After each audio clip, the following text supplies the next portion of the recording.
చొప్పున ప్రతి శోధన జయించే వారిగా ఉండాలి. కాబట్టి దయచేసి మీరు మర్చిపోకుండా మీ పనులను పక్కన పెట్టైనా మనం వింటున్న సాక్ష్యాలు చాలా భయంకరమైనవి, ఖర్చుతో కూడిన విషయాలు. కాబట్టి మనం ఏమి ఇవ్వలేము వాళ్ళకి. ఒకటే కొద్దిసేపు వారి కొరకు ప్రార్థించి ఆ ప్రార్థన వారి జీవితానికి ఎంతో నెమ్మదినిస్తాయి. కాబట్టి మీ అందరూ మీ అనుదిన ప్రార్థనలో జ్ఞాపకం చేసుకోండి. కొద్దిసేపు వారి కుటుంబాల గురించి ప్రార్థన చేస్తాం. దయచేసి అందరూ మోకరించినట్లయితే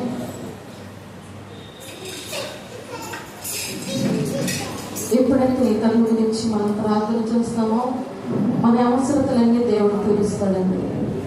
నమ్మి ప్రతి ఒక్కరు కూడా విశ్వాసము చేత మొదటిగా జ్యోతాంటి గురించి ప్రార్థన చేద్దాము. మరి ఆపరేషన్ చేయడానికి మినిమం 6-7 లక్షలతో కూడినది.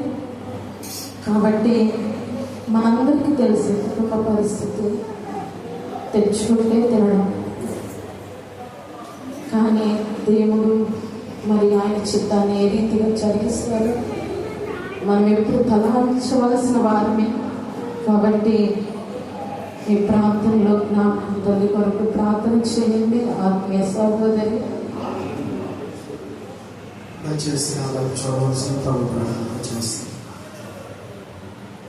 గడిచిన 2 వారాల నుంచి ప్రభు నాతో మాట్లాడిన మాట మీతో నేను పంచుకోవడం జరుగుతుంది.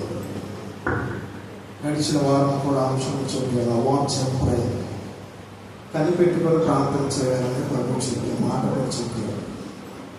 యేసుక్రీస్తు వారు చివరి దశలో ఉన్నప్పుడు చెప్పిన ప్రార్థన, చేసిన ప్రార్థన, ఆ ప్రార్థనకి విజయములు కూడా ప్రభు ఇచ్చుకున్నారు.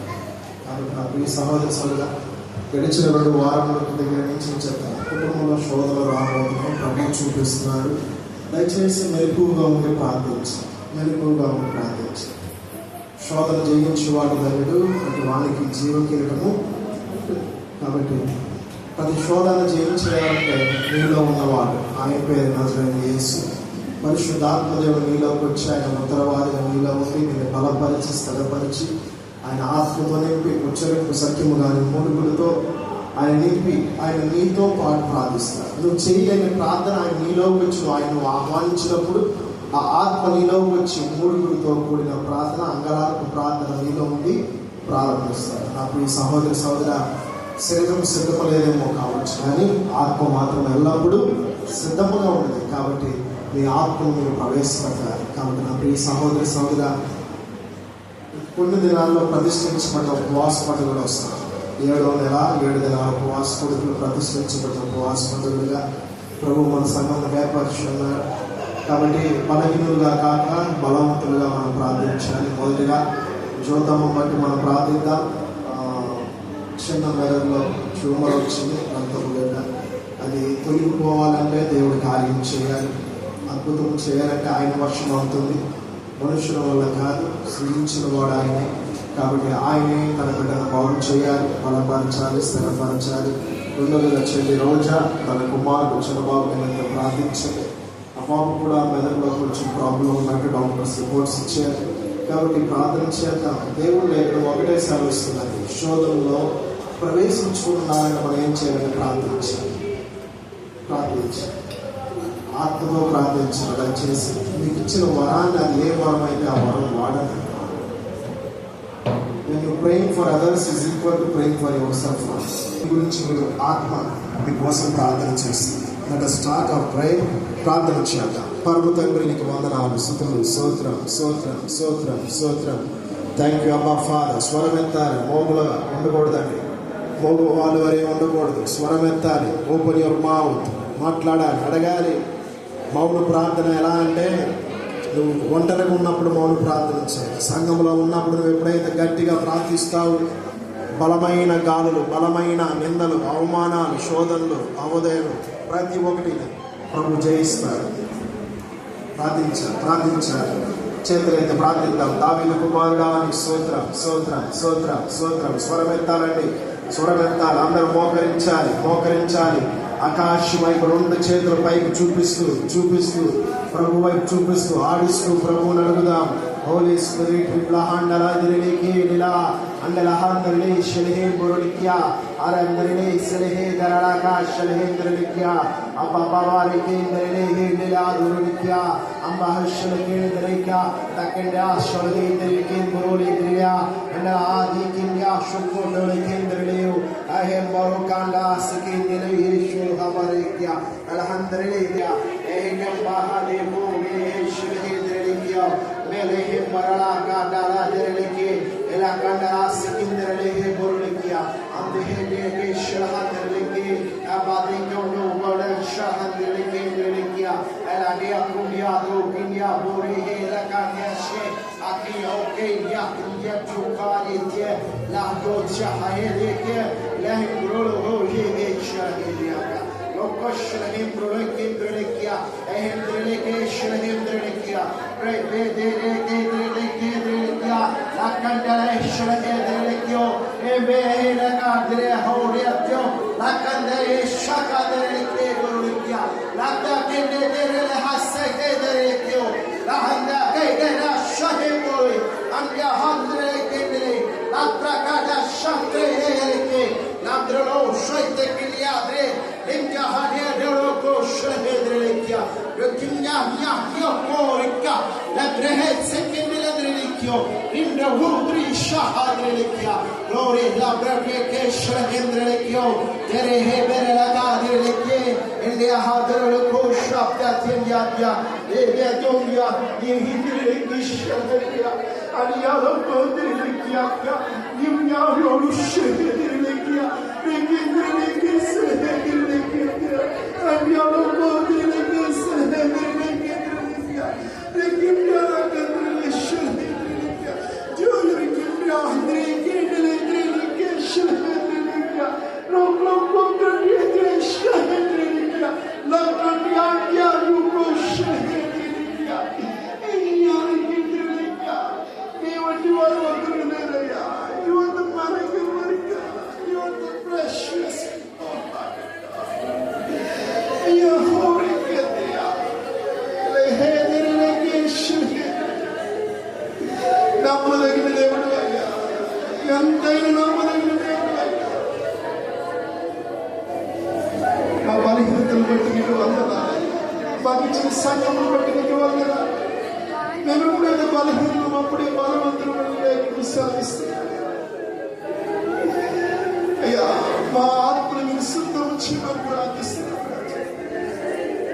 దయచేసి దయాని కరుణా కటాక్షములు ఉంచుతాయి.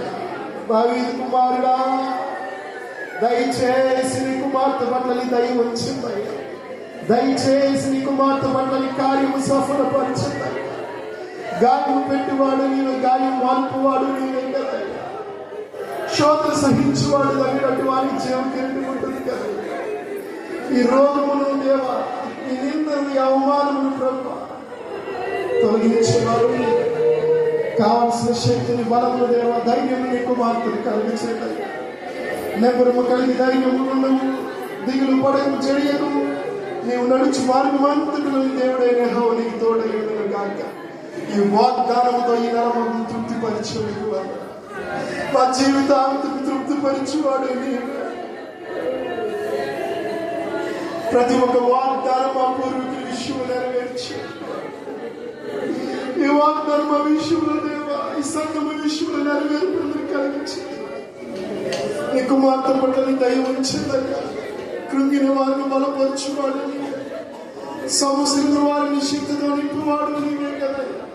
ఈ కార్యం నీ కుమార్తె పట్ల జరిగించి, చిన్నబాబు మీద పడి దయ ఉంచిన ప్రభు, ఇరువురి మీద ప్రభు దయాన్ని కరుణా కటాక్షములు ఉంచిన ప్రభు, ఈ స్థలమును కూర్చుని నీ బిడ్డల బట్టి ప్రార్థిస్తుంది కదా. ఎంతమంది ప్రభు చెప్పుకుంటున్నారు ప్రభు, వారి బాధ చెప్పుకోలేని పరిస్థితుల్లో కూడా వారు ఉన్నారయ్యా. పేరు పేరున నీ కుమార్తెలు గాయపరిచి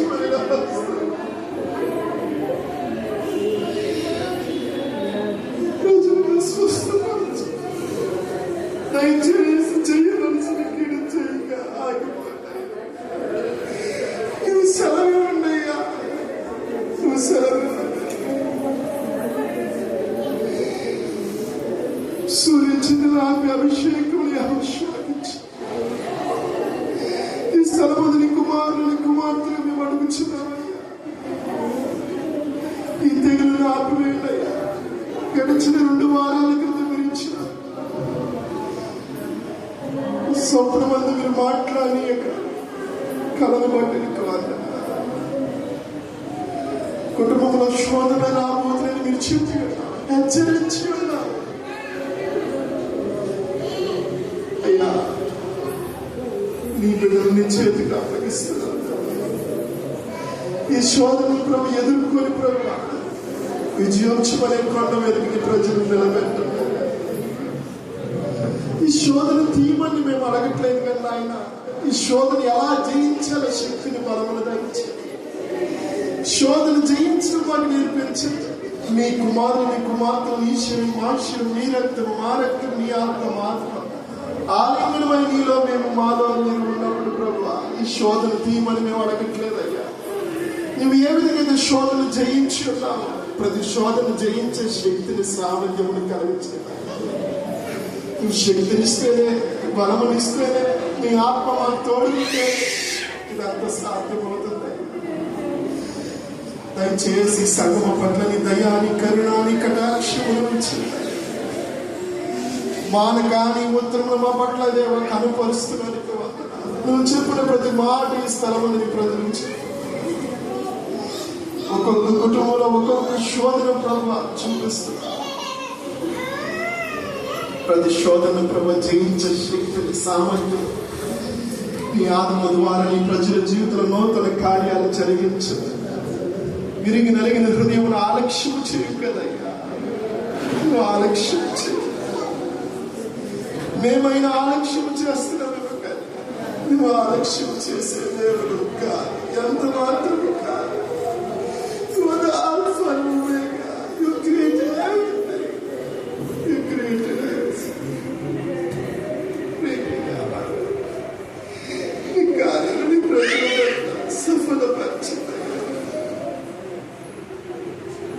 ధైర్యము కలిగిన ఆత్మని ప్రజలు కలిగించేయ్యా. నెమ్మరము కలిగిన ఆత్మను కలిగించేయ్యా. యెహోషువకు జ్ఞానాత్మ పూర్వము కలిగిన అభిషేకం ఇచ్చే కదయ్యా. నీ కుమారులు నీ కుమార్తెలు మేము అడుగుచుండగా జ్ఞానాత్మ పూర్వము కలిగిన అభిషేకం దయచి మొదటగా నీ యందు భయమును భక్తిని మాకు కలిగించండి అయ్యా. చేదైన వేరుమాలను తొలగించండి, చేదైన చూపును తొలగించు, చేదైన మాటను తొలగించు, చేదైన ఆలోచన తొలగించండి అయ్యా. చేదైన హృదయమును తొలగించండి, చేదైన తత్వమును ప్రభావ వేరుమాలో మరుచేయాలా కానీ పెగిలించే కాల్చి ద్రాక్ష తీగలుగా మమ్మల్ని జ్ఞాపకం చేస్తారు. నీలో మేము ఫలించి అభివృద్ధి పొందుటకు సహాయం చేయాలి. ఈ హృదయం నీ దేవాలయంగా ఉంటుంది. ఈ హృదయాన్ని రక్తంతో పరిశుద్ధపరచాలి. ఈ ఆత్మతో శుద్ధి చేయమని ప్రార్థిస్తున్నారు రాజు. ఈ ప్రాణాత్మ శరీరాన్ని పరిశుద్ధపరచండి, ప్రతిష్ఠించండి, అభిషేకించండి.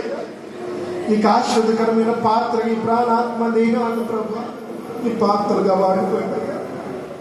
ఇదిగో మీరు త్వరగా మేఘారుడిగా వస్తున్నారు. ఎవరు వారి క్రియలు చొప్పునదేమో మీరు జీవితం ఊటుకుదేమో సిద్ధంగా ఉన్నారు. సిద్ధపాటు కలిగిన జీవితాలు మాకు కలిగించేవి. దేవుని ప్రేమించి వారికి అనగా ఆయన సంకల్పము చెప్పు పిలవబడిన వారికి సమస్తము సమకూరి మేలుకై జరుగుచున్న వాడు మేము నమ్ముచున్నామయ్యా. నేను ప్రేమించిన మా జీవితంలో కీడు మేలుగా చేయవాడు. నువ్వు నమ్మదగిన దేవుడు ప్రభు. నా పూర్వీకుల విషయంలో అనేక అద్భుత ఆశ్చర్య కార్యములు జరిగించడానికి వందనాలు. మహా గొప్ప కార్యములు చేసి బలశూరుడానికి వందనాలు. పరాక్రమ కలిగిన బాలాజుడానికి వందనాలు. నీ త్యాగమును బట్టి నీకు వందనాలు. నీ శౌర్యమును బట్టి నీకు వందనాలు. నీ బాహుబలమును బట్టి నీకు వందనాలు అయ్యా. ఎంతైనా నమ్మదగిన దేవుడు అయ్యా. శుద్ధమందరము కలిసి దావీదు కుమారుడా దయచేసి మా ప్రార్థన అంగీకరించు. దావీదు కుమారుడా దయచేసి నీ కనికరము, నీ దయ, నీ కృప మా పట్ల ఉంచండి, మా బిడ్డల పట్ల ఉంచండి, మా కుటుంబం పట్ల ఉంచండి, మా సంఘం పట్ల ఉంచండి. ఉపవాస ప్రార్థన ద్వారా అయ్యా మా జీవితాన్ని మార్చండి. ఈ ప్రతిష్ఠించబడిన ఉపవాస కొడుకులను బట్టి నీకు వందనాలు. మా ప్రాణాత్మ శరీరము, మా సమస్తమును నీ చేతికి అర్పిస్తుండగా నీ చిత్తము మా పట్ల జరిగించమని నజరేయుడైన యేసు నామమున ప్రార్థిస్తున్నాము తండ్రి. ఆమేన్, ఆమేన్, ఆమేన్. ఈ యొక్క పునరుద్ధాన దినమున పరిశుద్ధాత్మ దేవుడు మనతో మాట్లాడుతున్న మాట, నీవు ఎక్కడి నుండి ఎక్కడికి వెళ్తున్నావు? ప్రశ్న ఏంటంటే, నువ్వు ఎక్కడి నుండి ఎక్కడికి వెళ్తున్నావు? యోహాను సువార్త 5వ అధ్యాయము 24వ వచనాన్ని ధ్యానించుకుందాము. యోహాను సువార్త 5వ అధ్యాయము 24వ వచనాన్ని ధ్యానించుకుందాము. నా మాట విని నన్ను పంపిన వాని యందు విశ్వాసం ఉంచువాడు నిత్య జీవము గలవాడు, వాడు తీర్పులోనికి రాక మరణములో నుండి జీవములోనికి దాటి ఉన్నాడని మీతో నిశ్చయముగా చెప్పుచున్నాను. అందరం కలిసి చదువుదామా? పరిశుద్ధ గ్రంథాన్ని ప్రతి ఒక్కరూ తెరిచి యోహాను సువార్త 5వ అధ్యాయము 24వ వచనాన్ని ధ్యానించుకుందాం. నా మాట విని నన్ను పంపిన వాని యందు విశ్వాసం ఉంచువాడు నిత్య జీవము గలవాడు, వాడు తీర్పులోనికి రాక మరణంలో నుండి జీవంలోనికి దాటి ఉన్నాడని మీతో నిశ్చయముగా చెప్పుచున్నాను. హల్లెలూయా. ఈ మాటలు ఎవరు మాట్లాడుతున్నారండి? యోహాను గారు మాట్లాడుతున్నారు మనతోటి, అవునా కాదా? మనందరితో ఆయన మాట్లాడుతున్న మాట ఏంటంటే, నా మాట విని నన్ను పంపిన వాడి యందు విశ్వాసం ఉంచి వాడు ఎక్కడికి వెళ్తాడంట? నిత్య జీవము గలవాడు, వాడు తీర్పులోనికి రాక మరణములో నుండి జీవములోనికి దాటి ఉన్నాడని మీతో నిశ్చయముగా చెప్పుచున్నాను. ఇక్కడ అంశము, నువ్వు ఎక్కడి నుండి ఎక్కడికి వెళ్తున్నావు. ఇప్పుడు మనం ఎక్కడి నుండి ఎక్కడికి వెళ్తున్నాము? మరణములో నుండి జీవములోనికి మనము వెళ్తున్నాం. ఎవరైతే దేవుని మాటలు వింటారో, ఎవరైతే దేవుడు చెప్పిన యొక్క మాటను వారి యొక్క జీవితంలో అవలంబించుకుంటారో, నడుస్తారో, ఆయన ఇచ్చిన వాగ్దానాలను కానీ, ఆయన కట్టడలను కానీ, నిబంధనలు కానీ ఎవరైతే జ్ఞాపకం చేసుకొని వాటిని అనుసరించి ఎవరైతే నడుస్తారో వారిని దేవుడు నిత్య జీవానికి చేరుస్తాడు. హల్లెలూయా. ఎక్కడ చేరుస్తాడండి? నిత్య జీవం. ఎక్కడుంది నిత్య జీవం? నిత్య జీవం ఎక్కడుందండి? ఈ లోకంలో ఉందా? ఎక్కడుంది? పరలోకంలో ఉంది. నిత్య జీవము అంటే ఏంటి చెప్పండి, మీకేం తెలుసు? నిత్య జీవము అంటే, ఈ లోక యాత్రలో ఈ భూమి మీద మనము కొంతకాలమే యాత్రికులం. ఎవరండి? మనుషులుగా, మానవులుగా దేవుడు తన పోలిక చొప్పున చేసిన ప్రతి ఒక్క నరుడు కూడా కొంతకాలము ఈ యాత్ర లోకంలో జీవిస్తారండి. వారి జీవితంలో కష్టాలు, సుఖాలు, వ్యాధులు, బాధలు, నిందలు, అవమానాలు ప్రతి ఒక్కటి కూడా, ప్రతి ఒక్క మనిషి కూడా వాటిని జయించాల్సిందే. హల్లెలూయా. బాల్యం నుండి వృద్ధాప్యం వరకు వెళ్ళే వారిలో ఇదిగో నేను ఏమి కూడా అనుభవించలేదండి, నేను అంతా సంతోషముగానే ఉన్నాను, నా బ్రతికిన కాలం అంతా కూడా సంతోషముగానే గడిపేను అన్నవారు ఎవరైనా ఉన్నారా? లేదు. మన బాల్యం నుండి వృద్ధాప్యం వరకు ఆయాసము, దుఃఖమేనండి. హల్లెలూయా. కానీ దేవుడు ఇచ్చిన ప్రతి మాటని ఎవరైతే వింటారో వారికి ఏమొస్తుందంట? నిత్య జీవము వస్తుంది. హల్లెలూయా. కాబట్టి ఈ లోక యాత్రలో ఉన్న మనము నిత్య జీవము అంటే నిత్యము జీవించటం, ఆ 1000 ఏండ్ల విందులో నిత్యము మనము ఆయనతో ఉండాలి అంటే మొదట మనం నేర్చుకోవాల్సింది ఆయన మాట వినడం. హల్లెలూయా. ఏం చేయాలంటండి? ఆయన మాట ఎవరైతే వింటారో, ఆయన మాటను అనుసరించి ఎవరైతే నడుస్తారో, ఆ మాటను ఎవరైతే అవలంబిస్తారో వారి జీవితాలు నిత్య రాజ్యంలో ఉంటాయి. అంటే ఎక్కడ ఉంటాయి? నిత్య రాజ్యంలో ఉంటాయి. తీర్పు సమయంలో వెళ్ళినప్పుడు మరణంలో కాక వారు ఎక్కడ ఉంటారంట? జీవముతో ఉంటారు. హల్లెలూయా. శరీరం నశించిపోవచ్చు, శరీరంలో ఉన్న ప్రతి అవయవాలు క్షీణించిపోవచ్చు, అవి మట్టికి మన్నుగా అప్పగించవచ్చు, కానీ మన యొక్క ఆత్మ ఎప్పుడు కూడా సిద్ధమేనండి. హల్లెలూయా. ఆ ఆత్మ ఎక్కడికి వెళ్తుందంట? నిత్య రాజ్యంలోనికి వెళ్తుంది. కాబట్టి ప్రతి మనుషుడు మరి దావీదు అంటాడు, నా యొక్క జీవితము ఎంత చేసి ఉన్నాడంట? బెత్తెడంతా చేసి ఉన్నాడు. బెత్తెడ అని ఎందుకన్నారు? బాల్యము, తర్వాత యవ్వనము, నడి వయస్సు, వృద్ధాప్యం. అందుకనే బెత్తెడంత చేసి ఉన్నాడని దావీదు భక్తుడు చెప్తున్న మాట అండి. కాబట్టి ఈ బెత్తెడంత జీవితంలో నలుగురు మనుషులు, మన జీవితంలో నలుగురు స్నేహితులు వస్తారు. హల్లెలూయా. ఎవరండి? నలుగురు స్నేహితులు వస్తారు. ఆ స్నేహితులు ఎవరో తెలుసా? ఒకటి ధనము, ధనమును ప్రేమించే స్నేహితులు ఉంటారు. రెండవది, ఒక మనిషి చనిపోయినప్పుడంట ఆ మనిషి దగ్గరికి వచ్చినప్పుడు ఏడ్చేవారు కొంతమంది ఉంటారు దుఃఖంతో. అలా అని ఇలా గోతులో వాళ్ళు పడుకుంటారా? చెప్పండి, పడుకోరు. కాబట్టి ఈ మొదటి స్నేహితుడు ఏం చేస్తాడంటే వారసత్వం. హల్లెలూయా. ఏం చేస్తారంటే ధనము కోసం శవాన్ని పక్కన పెట్టుకొని ఏం చేస్తారు? కొట్టుకుంటారు. వారి బంగారం కోసము, వారి ఆస్తుల కోసం ఏం చేస్తారంట? కొట్టుకుంటారంట. కొట్టుకొని ఆఖరికి చేతులున్న ఏదైనా ఉంచుతారండి. కాళ్ళకు ఉన్నాయి కానీ, చేతులకు ఉన్నాయి కానీ ఒలిచేస్తారు. ఏం చేస్తారు? అన్ని తీసి తల్లి గర్భంలో నుంచి ఎలాగైతే దిగంబరులుగా మనం వచ్చామో అలాగే మనల్ని అప్పగించేస్తారు. హల్లెలూయా. అయ్యో మా అమ్మ ఎంత సంపాదించింది, మా నాన్న ఎంత సంపాదించారు అని ఏమైనా పెట్టి పంపిస్తారా? పంపించరు. అన్ని ఒలిచి పంపిస్తున్నప్పుడు దేవుడు తన ఆత్మతో మాట్లాడుతున్నాడంట, అయ్యా ఇప్పుడు వరకు నువ్వు ఎంత ధనం సంపాదించావు కదా, ఒకసారి వాళ్ళు చూడు అని గుర్తు చేస్తాడంట. చూసినప్పుడు ఏం చేస్తాడంట? ఈ ఆత్మ ఘోషిస్తుంది. ఏమని? అయ్యో నన్ను జ్ఞాపకం చేసుకోండిరా, ధనాన్ని తర్వాత మీరే పంచుకోవచ్చు అని ఆ స్నేహితులు అక్కడి నుండి అక్కడే వదిలేస్తారు. హల్లెలూయా. ఏం చేస్తారు? తర్వాత పంపించి పంచుకుంటారు.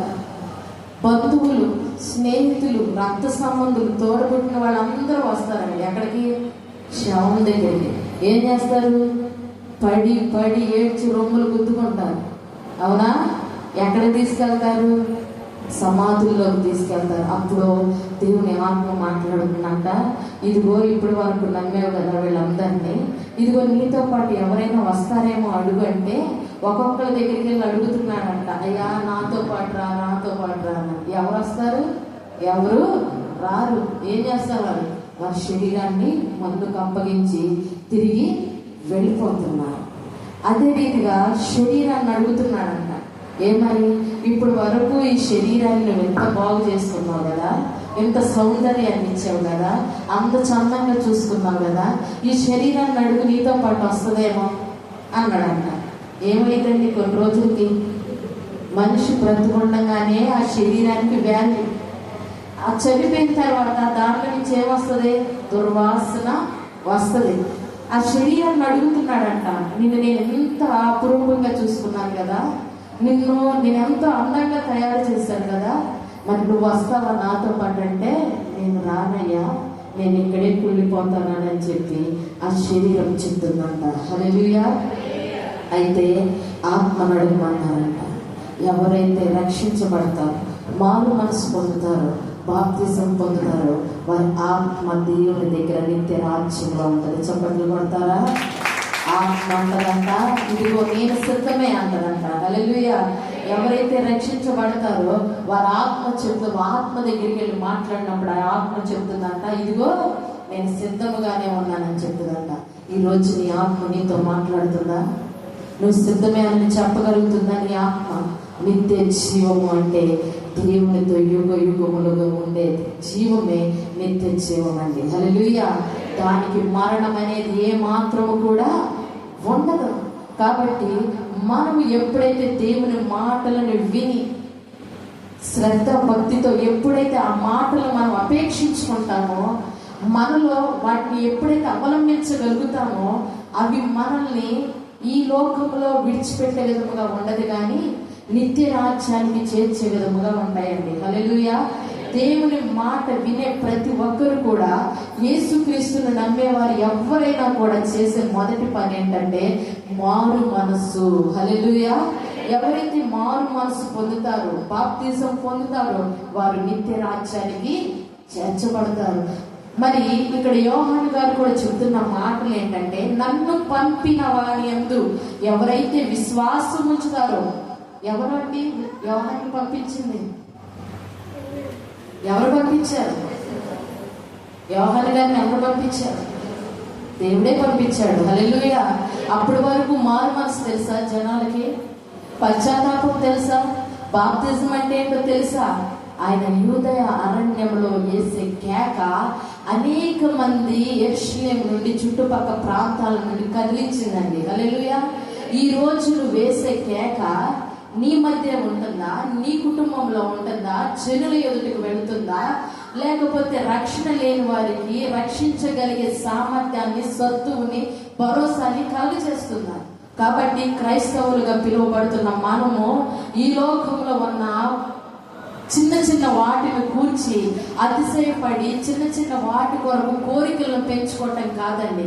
అపోస్తుడైన మరి పౌలు గారు కూడా హెచ్చరిస్తున్న మాట ఏంటంటే, మనకున్న ప్రతి శరీరాశ, నేత్రాశ, జీవపు డంబాలను ఎవరైతే విడిచిపెట్టి ఆయన కొరకు నడుము కట్టుకొని పనిచేస్తారో, నిష్కలంకమైన మనసు కలిగి ఎవరైతే జీవిస్తారో వారు ఎలా ఉంటారంటే ఎప్పుడు కూడా దేవుని రాజ్యాన్ని కట్టే వారిగానే ఉంటారు. హల్లెలూయా.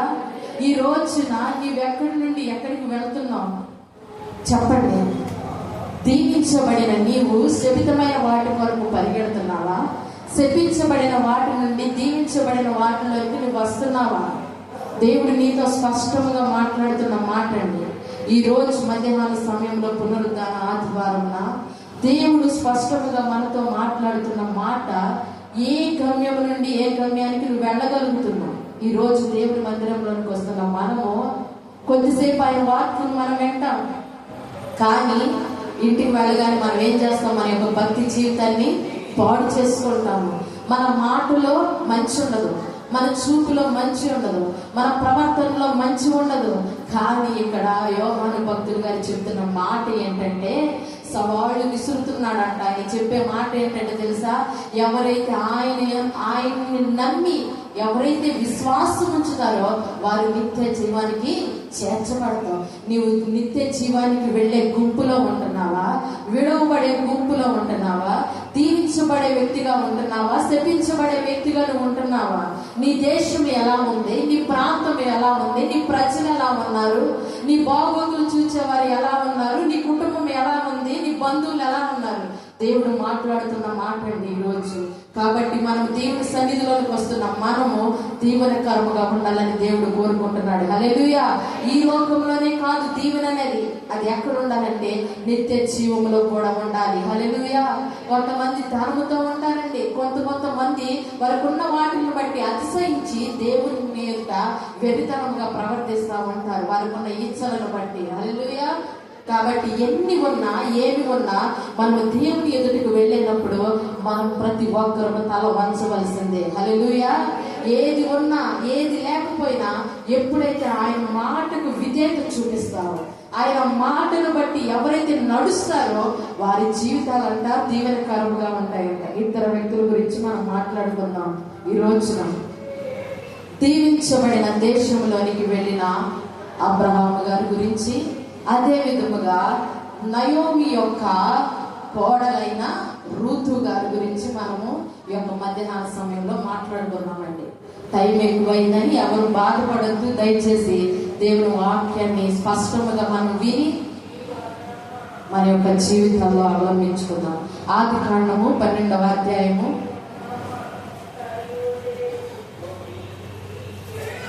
1 నుండి 5 వచనాలు కలిగిన దేవుని వాక్యాన్ని మనం ధ్యానించుకున్నాం. యెహోవా, నీవు లేచి నీ దేశం నుండి, నీ బంధువుల యొద్ద నుండి, నీ తండ్రి ఇంట నుండి బయలుదేరి నేను నీకు చూపించు దేశం నాకు వెళ్ళుము. నిన్ను గొప్ప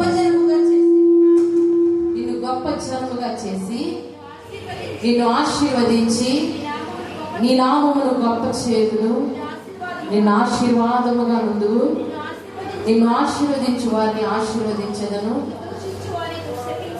నిన్ను దూషించు వారిని శపించదను. భూమి యొక్క సమస్త వంశములు నీ యందు ఆశీర్వదింపబడినని అబ్రాముతో అనగా, యెహోవా అతనితో చెప్పిన ప్రకారము అబ్రాము వెళ్ళెను. లోతు అతనితో కూడా వెళ్ళెను. అబ్రాము హారాను నుండి బయలుదేరినప్పుడు 75 ఏండ్లు ఈడుగలవాడు.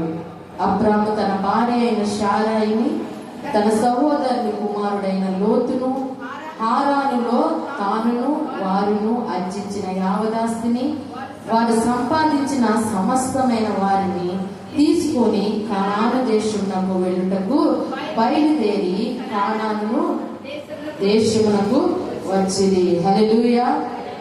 ఇక్కడ అబ్రహాము గారు ఎక్కడున్నారంటే, ఫస్ట్ మెసొపొతేమియా దగ్గర దేవుడు మాట్లాడిన మాట అండి. మాట ఏమని మాట్లాడారు? అప్పుడు వరకు వారి కుటుంబం ఏ కుటుంబము? విగ్రహారాధనకు చెందిన కుటుంబము. దేవుడు అంటే వారికి తెలియదు, భక్తి అంటే తెలియదు, భయము తెలియదు, ఎలా సేవించాలో తెలియదు, ఎలా ఆరాధించాలో తెలియదు, ఎలా వెంబడించాలో తెలియని అబ్రాము యొక్క జీవితంలో దేవుడు మాట్లాడిన మాట. అప్పుడు వరకు దేవుడు అబ్రాముకి ఏం పేరు పెట్టాడంట? అబ్రాము అనే పిలిచాడు. తర్వాత ఎప్పుడైతే తనను నమ్మి విశ్వసించాడో అతని పేరు ఏమని పెట్టాడు? అబ్రహాము అని పెట్టాడు. హల్లెలూయా.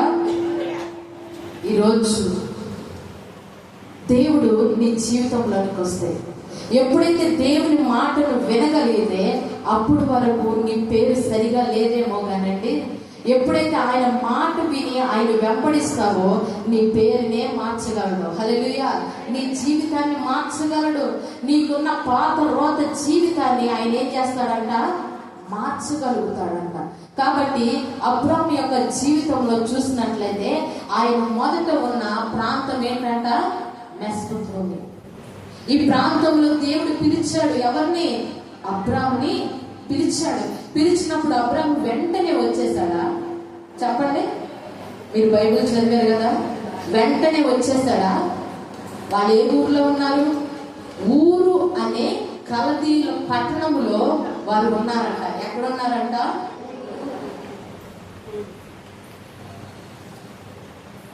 అక్కడ ఉన్నప్పుడు దేవుడు పిలిచాడు, మాట్లాడాడు. వెంటనే స్పందించాడు అబ్రాము? స్పందించలా. ఎక్కడున్నాడు? తన తండ్రి ఇంటనే ఉన్నాడు. ఈ 12వ అధ్యాయాన్ని మనం చూసినట్లయితే వాళ్ళంతా కూడా, వారి కుటుంబం అంతా ఒక చోటనే ఉంది. దేవుని మాటలు విన్నట్లుగా ఎవరున్నారు? అబ్రాము ఉన్నాడు. కానీ దేవుని మాట మనం ఎప్పుడు విన్నట్లుగా ఉంటే మనకి ఏమొస్తుందంట? శోధన వస్తుంది. కాబట్టి మనుషులుగా జీవించుచున్న మనము ఆధారాలతో కూడి ఉన్న లేఖనము మనతో ఉండగా, ఈ రోజున మాటలు మనం వింటుండగా మనలో వినని బ్రతుకు ఉండకూడదండి. అయితే వెచ్చగైనా ఉండాలి, లేకపోతే చల్లగానైనా ఉండాలి. నిలువెచ్చని జీవితాలు ఉండకూడదు. కొంతమంది మనుషుల్ని మనం గమనిస్తాం. మనిషి ముందు మనిషి మాట మాట్లాడతారు, మనిషి వెళ్ళిన తర్వాత వేరొక మాట మాట్లాడతారు. అటువంటి మాటలు క్రైస్తవ జీవితంలో ఏ మాత్రము కూడా ఉండకూడదు.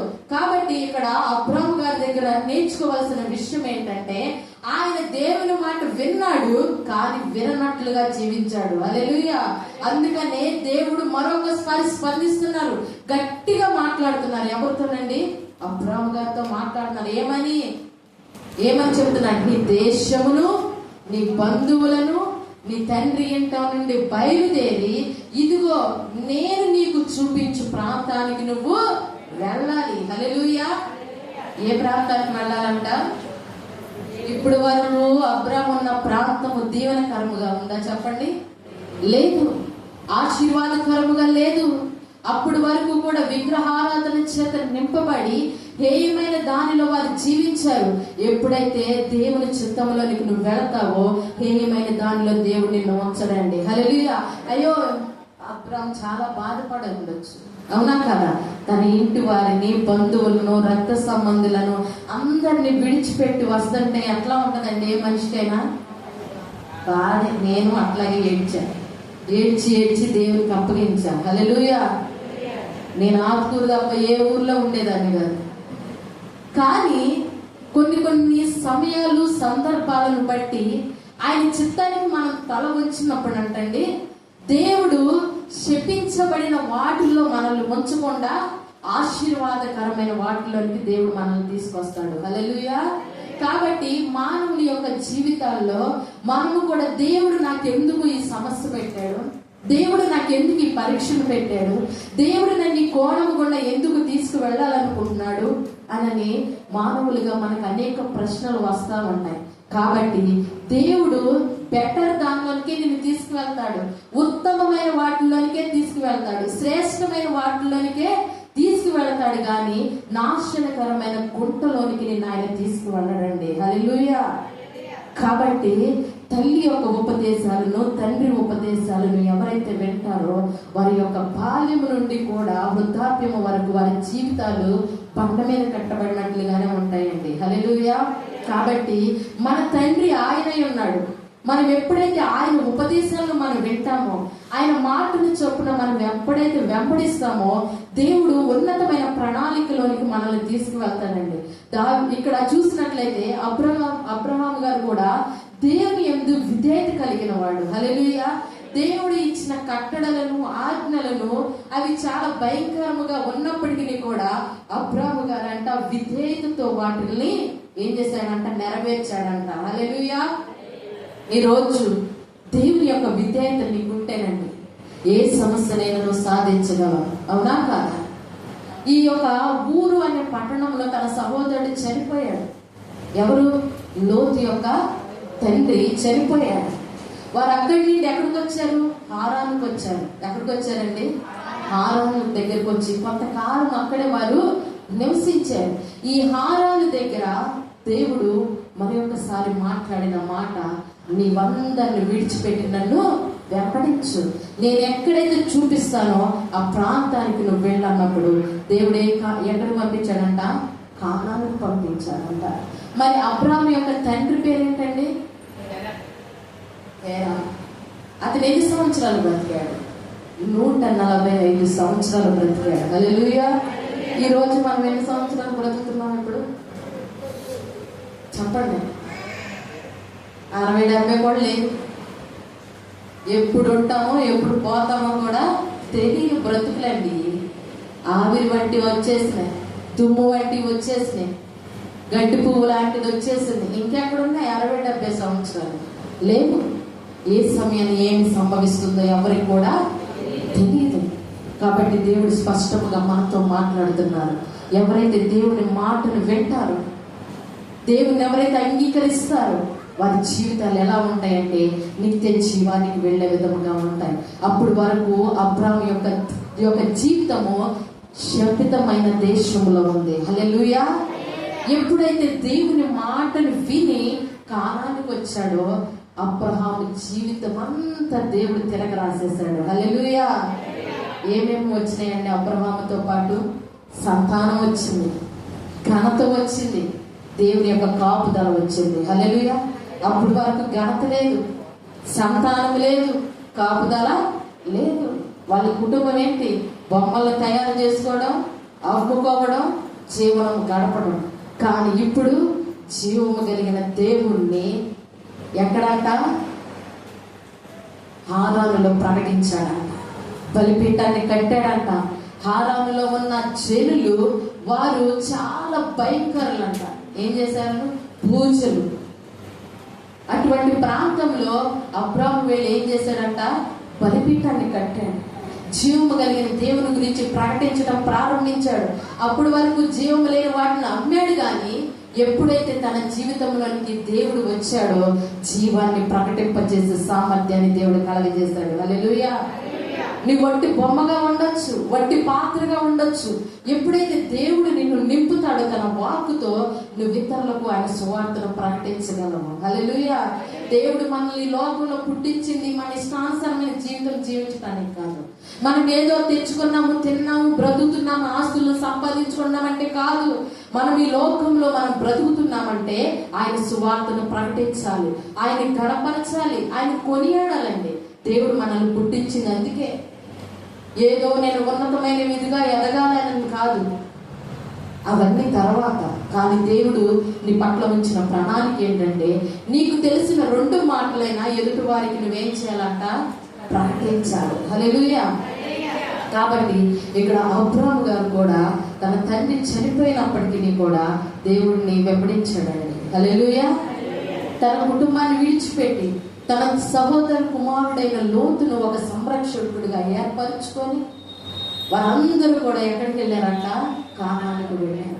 ఈ అబ్రాము గారిని పిలిచిన వయసు అంత 75 ఏండ్ల వయసు కలిగిన వాడు. అంటే ఎంత మీ దృష్టిలో చెప్పండి, ఎంత వయసు ఉంటుందా? నడవగలడా? 450 మైళ్ళు నడిచాడంట. ఎవరు? అబ్రాము. ఈరోజు మనం 1 మైలు దూరం నడవటానికి ఏం కావాలి? బండులు కావాలి, ఆటోలు కావాలి, బస్సులు కావాలి. మనిషి నడవటానికి ప్రాముఖ్యత కలిగి ఉంటున్నాడా? ప్రాధాన్యత ఇస్తున్నాడా?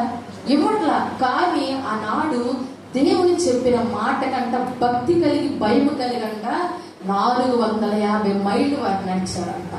తనకు కలిగిన ఆస్తి, తన వారిని వేసుకొని, వాళ్ళ పని ఏంటి? ఎక్కడ పడితే అక్కడ గోడారం వేసుకుంటాం, దేవుని మహిమపరచడం, దేవుని యొక్క మాట, అయ్యా ఎప్పుడు నాతో మాట్లాడతావు, నీ వాక్కు నేను పట్టుకోవాలి, పరిగెత్తాలి. హల్లెలూయా. అందుకే వారు దీవెనకరంగా ఉన్నారు. ఈరోజు మనం ఏం చేస్తున్నాం? బాధ వస్తే గుడారం వెయ్యం, బలిపీఠం వెయ్యం, ప్రార్థనలు బలిపీఠం దగ్గరికి వెళ్ళము, దేవునితో మాట్లాడము, దేవుని యొక్క మాటలకు మనము స్పందించము, మనలో చురుకుతనము ఉండదు. మనలో ఎప్పుడు కూడా ఏంటంట? సుఖభోగ భాగ్యాలు ఎక్కువ అంట. హల్లెలూయా. సుఖం కావాలి, మోకరేమంటే సుఖం కావాలి. బయటికి వెళ్ళి ఏ పనైనా చేస్తాం. దేవుని మందిరంలో ఏం కావాలంట? సుఖం కావాలంట. హల్లెలూయా. మన పితరులకు సుఖాలు ఇవ్వండి. ఉన్నాయా? ఏ చాలా గంటల మీద వేసుకునే వాళ్ళు తెలియదు, ఏ వేసుకునే వాళ్ళు కూర్చొనే వాళ్ళు తెలియదు. అటువంటి బ్రతుకులండి వారికి. అందుకనే దేవుడు వారికి సమీపముగా ఉన్నాడు. హల్లెలూయా. ఈ రోజు అంతకన్నా ఎక్కువ కృపను దేవుడు నీకు ఇస్తున్నాడు. కానీ నువ్వేం చేస్తున్నావు? ఆ కృపను పోగొట్టుకుంటున్నావు. కాబట్టి అబ్రాహాము గారు అయితే ఆ రీతిగా జీవించలేదు, కానీ దేవుని చెప్పిన మాట ఆలస్యం చేసినప్పటికీ కూడా ఆయన చాలా భక్తితో వెళ్ళాడండి. హల్లెలూయా. వారు ఎలాంటి వారంటే మరణములో నుండి జీవములోనికి వెళ్ళగలిగిన వారు. హల్లెలూయా. అందుకనే అబ్రహాము ఎలా ఉన్నాడండి? విశ్వాసులకు తండ్రిగా ఉన్నాడు. ఈ రోజున ఆయన అటువంటి స్థితిలో ఉన్నాడు అంటే ఎవరి మాట విన్నాడు? దేవుని మాటను విన్నాడు. నిత్య జీవులు ఆయన ఉన్నాడు. ఈ రోజున మనం అటువంటి మాటలు వింటున్నాం, కానీ మనం ఏ రకంగా జీవిస్తున్నామండి? మనల్ని మనం ప్రశ్న వేసుకున్నాం. ఈరోజు యోహాను భక్తుడు చెప్తున్న మాట నమ్మి విశ్వాసం ఉంచిన వాడు ఏం చేస్తాడంట? నిత్య జీవనకు వెళతాడు. యోహాను భక్తుడు ఆ రీతిగా మాట్లాడుతున్న మాటను అబ్రహాము గారు నెరవేరుస్తున్నారు. హల్లెలూయా. అబ్రహాము గారి జీవితంలో ఒక పరీక్ష ఉన్నది. ఆయన ఆజ్ఞలు ఒక పరీక్ష ఉన్నది, ఆయన కట్టడలు ఒక పరీక్ష ఉన్నది. కానీ విధేయతతో వాటిని చేసి ఉన్నాడండి. అందుకనే 100 సంవత్సరాలు వచ్చినప్పటికీ కూడా దేవుడి సంతానాన్ని ఇచ్చాడు. హల్లెలూయా. ఆయన ఇచ్చిన వాగ్దానము నెరవేర్చేవాడండి. దేవుని సన్నిధికి వస్తున్నామంటే దేవుడు ఇచ్చే వాగ్దానం నా జీవితంలో నెరవేర్చబడట్లేదనని మనము దాని కొరకు ఎదురు చూపు చూడాలి. హల్లెలూయా. అది ఆలస్యమైనప్పటికీ దాని పట్టును విడవకూడదు. విడవాలా? విడవకూడదు. ఒక ఎద్దు చేరును దున్నుతుందండి. దున్నప్పుడు ఆ దున్నే దాన్ని విడిచిపెట్టింది అనుకోండి, ఎలా ఉంటుంది చెప్పండి? దున్నపడుతుందా చేను? ఏం చేస్తాడు రైతు? ఏం చేస్తాడు చెప్పండి? ఏం చేస్తాడు? ఎప్పుడైతే వాటి మీద కాడి పెట్టబడిద్దో, ఆ కాడి ఆ బరువును బట్టి ఎప్పుడైతే కొడతా ఉంటాడో వెనక నుంచి అది పరిగెత్తుతా ఉంటది. హల్లెలూయా. ఈ రోజు దేవుడు మనకు కూడా కొన్ని నిబంధనలు పెట్టాడు, ఆజ్ఞలను పెట్టాడు. ఆ బరువును నువ్వు మోసినప్పుడంటే దేవుడు ఖండించే ప్రతి మాటను ఇష్టంతో నువ్వు స్వీకరించినప్పుడు నీ జీవితము కూడా ఆశీర్వాదముగానే ఉంటది. హల్లెలూయా. దేవుడు విత్తనం వేసినప్పుడు అది పూరింతల ఫలితాన్ని దేవుడు నీకు ఇస్తాడు. హల్లెలూయా. కాబట్టి దున్నుతున్నాడు కదా నువ్వు బాధపడకూడదు, దానికి తగ్గ శక్తి నువ్వు పొందుకోవాలి. హల్లెలూయా. హల్లెలూయా. కాబట్టి ఇంకొక వాక్యం ఉంటది, ఎద్దు నెమరు వేసినట్లంట మనము కూడా నెమరు వేయాలి దేవుని వాక్యాన్ని. కాబట్టి అబ్రహాము గారి యొక్క జీవితంలో కూడా ఆయన చెప్పిన నాలుగిటిని ఆయన ఏం చేశాడంట? నెమరు వేసుకున్నాడు. ఏమని? దేశాన్ని విడిచిపెట్టాలి, తర్వాత బంధువులను విడిచిపెట్టాలి, తన ఇంటి వారిని విడిచిపెట్టాలి, నీవు చూపించే ప్రాంతానికి నేను వెళ్ళాలి. ఈ 4 పెట్టుకున్నాడు. బంధువులను, దేశం అంటే ఏ దేశం? ఈ లోకాన్ని మనము విడిచిపెట్టాలి. ఇక్కడున్న బంధువులను మనం విడిచిపెట్టాలి, ఇక్కడున్న సంఘాలను మనం విడిచిపెట్టాలి. మనం ఎక్కడికి వెళ్ళాలంట? నిత్య జీవానికి మనము వెళ్ళాలి. హల్లెలూయా. ఈ రోజు నువ్వు అలా వెళ్ళగలుగుతున్నావా? మనం ప్రశ్నించుకోవాలి. నీవు ఆ రీతిగా అబ్రాహాము లాగా నువ్వు జీవించగలుగుతున్నావా? అబ్రాహాము దేవుని వెంబడించినట్లుగా నువ్వు వెంబడించగలుగుతున్నావా? అంత మైళ్ళు దూరం నడిచిన అబ్రాహాము లాగా దేవునితో నువ్వు నడవగలుగుతున్నావా? అంత సహనం నీకుంటుందా? ఓర్పు నీకుంటుందా? సామర్థ్యం ఉంటుందా? కానీ దేవుల్లో ఉన్న వారు నవనూతనముగా మార్చబడతారు. హల్లెలూయా. నూతన సృష్టిగా వారు మార్చబడతారు. వారి జీవితము పాత రకముగా ఉండదండి. ఎప్పుడు కూడా నూతనముగానే వారు ఆకు వాడక తన కాలమందు ఫలమిచ్చు వారిగానే ఉంటారు. హల్లెలూయా. వారి జీవితాలు ఫలాలతోనే ఉంటాయి, వరాలతోనే ఉంటాయి. అబ్రాహాము గారి జీవితం కూడా ఆ రీతిగానే ఉంటాయి. విగ్రహారాధన చెందిన కుటుంబమైనప్పటికీ శ్రేష్టమైన విధముగా దేవుడు మార్చాడు. హల్లెలూయా. తన పేరును మార్చాడు, తనకు సంతానాన్ని ఇచ్చాడు. ఈ రోజు అందరూ చెప్పుకునే విధముగా అబ్రాహాము గారి సాక్ష్యం ఉన్నాయి. ఈ రోజున మన జీవితాలకు అటువంటి సాక్ష్యాన్ని మనం చూడగలుగుతున్నాము. ఆయన మరణం నుండి తప్పించుకోగలిగాడు, తీర్పు నుండి తప్పించుకోగలిగాడు. హల్లెలూయా. మనం కూడా ఏం చేయాలంట చెప్పండి? మనం కూడా తప్పించుకోవాలా లేదా? అదే రీతిగా 2వ మాట, ఋతు గ్రంథము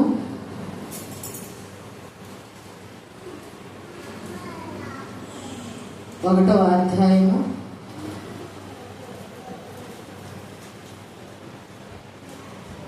14 నుండి 22 వచ్చినారు.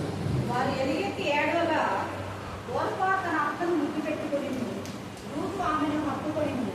ఇట్లుండగా ఆమె ఇంటితో నీ తోడికోడలు తన జనుల యొద్దకు తన దేవుని యొద్దకు తిరిగిపోయినదే, నీవును నీ తోడికోడలు వెంబడి వెళ్ళునని. అందుకు రూతు, నా వెంబడి రావద్దనియు నన్ను విడిచిపెట్టననియు నన్ను బ్రతిమాలు కొనవద్దు.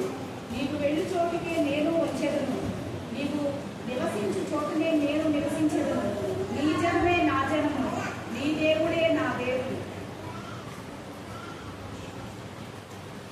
ఇక్కడ చూసినట్లయితే 14 నుండి 22 వచనాలు కలిగిన ఈ యొక్క వాక్యములో మనము స్పష్టంగా చూసినట్లయితే అండి, ఇక్కడ 3 కనపడుతున్నారు మనకి. ఎవరు? 3 కనపడుతున్నారు. ఎవరు ఆ 3? ఫస్ట్ ఎవరు? నయోమి. నయోమికి 2 కోడళ్ళు ఉన్నారు. ఒకళ్ళు ఓర్ప, ఒకరు రూతు. ఈ యొక్క నయోమి ఏ దేశానికి చెందింది? బెత్లెహేముకి సంబంధించిన ఆవిడ. ఎవరు? నయోమి. ఓర్ప, రూతు ఎక్కడ వారు? మోయాబీలు. బెత్లెహేంలో కరువు రావడం వలన మరి నయోమి తన భర్త తనకిచ్చిన 2 కుమారులు కలిసి ఎక్కడికి వెళ్ళారంట? మోయాబు దేశానికి వెళ్ళారు. వెళ్ళిన తర్వాత అక్కడ ఏం జరిగిందంటే వారికి వివాహం జరిగింది. ఎవరికి? పిల్లలకి. ఎవరి పిల్లలకి?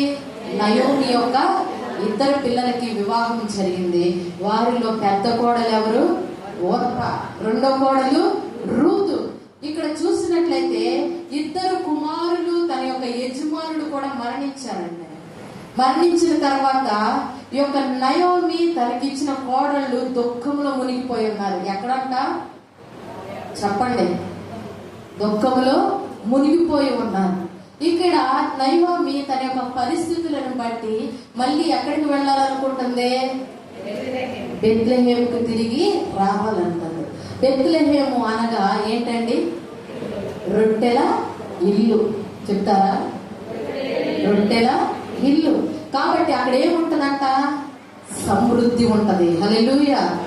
కాబట్టి ఈమె ఒక స్థితిలో ఉన్నప్పుడు కరువు వచ్చినప్పుడు మోయాబు దేశానికి వెళ్ళిపోయింది. తర్వాత తన యొక్క స్థితిగతులు, ఇదిగో నేను ఆ యొక్క సమృద్ధి కలిగిన దేశాన్ని విడిచిపెట్టి, ఆ ఆశీర్వాదకరంగా ఉన్న దేశాన్ని విడిచిపెట్టి నా యొక్క స్వబుద్ధిని ఆధారం చేసుకొని, ఇదిగో తినడానికి ఉండడానికి శ్రేష్టకరంగా నేను ఉండాలి, నేను తృప్తి పొందాలని ఆ యొక్క ఆశీర్వాదముగా ఉన్న దేశాన్ని విడిచిపెట్టి ఎక్కడికి వచ్చిందంట? మోయాబు దేశానికి వచ్చింది. మోయాబు దేశంలో ఉన్న ప్రజలు ఎవరు? చెప్పండి. విగ్రహారాధనకు చెందిన వారు. ఎలాంటి వారంట? విగ్రహారాధనకి చెందినటువంటి వారు.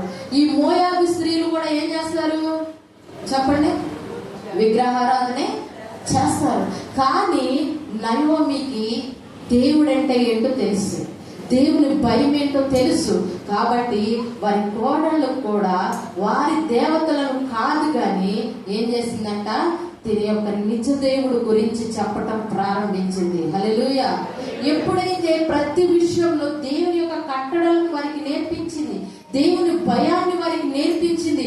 ఇదిగో ఇశ్రాయేలు దేవుడు గొప్పవాడు, ఇశ్రాయేలు దేవుడు భయంకరుడు, ఇశ్రాయేలు దేవుడు ఏదైనా చేయగలిగిన సమర్థుడు అని నయోమి తన 2 కోడళ్ళకు చెప్పినప్పుడు తన 2 కొడుకులు చనిపోయినప్పుడు మళ్ళీ తన తప్పును తెలుసుకొని మళ్ళీ బెత్లెహేముకు రావడానికి తాను వాళ్ళ కోడలకు చెప్తుందమ్మా, మీరు నన్ను విడిచి వెళ్ళిపోండి, ఇదిగో నా యొక్క స్వదేశానికి నేను వెళ్ళిపోతాను, నా బంధువుల ఎదుటికి నేను వెళ్ళిపోతాను, ఇదిగో మీరు ఇక్కడే ఉండి మీకు కలిగిన వారిని మీరు వివాహం చేసుకొని మీ జీవితాలను మీరు గడపండమ్మా, నాకేమి బాధ లేదు, మీరు నన్ను విడిచి వెళుతున్నారని నేనేమి అనుకోను, కానీ మీకు కలిగిన దానిలో మీరు సంతోషముగా ఉండండి అని నయోమి అంట వారికి చెప్పిందంట.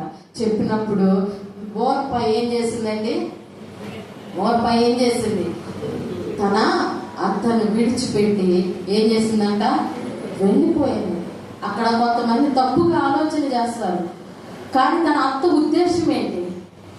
వేరే వారిని వివాహం చేసుకోవాలనే వారికి పిల్లల్ని కానీ తను ఒక మంచిగా ఆశీర్వదించబడిన స్త్రీలుగానే ఉండాలని తన అత్త కోరుకుంటుంది. ఆ రీతిగానే తన అత్త యొక్క భయమును భక్తిని కలిగిన ఓర్ప ఏం చేసిందంట? ఆ రీతిగానే వెళ్ళిపోయి వివాహం చేసుకొని ఉండొచ్చు. హల్లెలూయా. చేసుకుందని మనం చెప్పలేము. కాబట్టి ఆ రీతిగా ఉన్న ఓర్ప అంతవరకే మనకి బైబిల్లో కనిపిస్తుందండి. తర్వాత ప్రాధాన్యత ఎవరిది? రూతుది. హల్లెలూయా. కాబట్టి దేవుని మాట విన్న రూతు ఏం చేసిందంటే తన అత్త 3 సార్లు అడిగిందంట. ఏమని? వెళ్ళిపోమని. ఏం చేసింది? 3 సార్లు అడిగింది. అయినప్పటికీ కూడా రూతు ఏమంటుంది? నీకు దండం పెడతాను కదమ్మా, నిన్ను విడిచి మాత్రం నేను ఉండను, నీ జనులే నా జనులు, నీ ప్రజలే నా ప్రజలు, నీ దేశమే నా దేశం అనుకొని రూత్ ఏం చేసింది?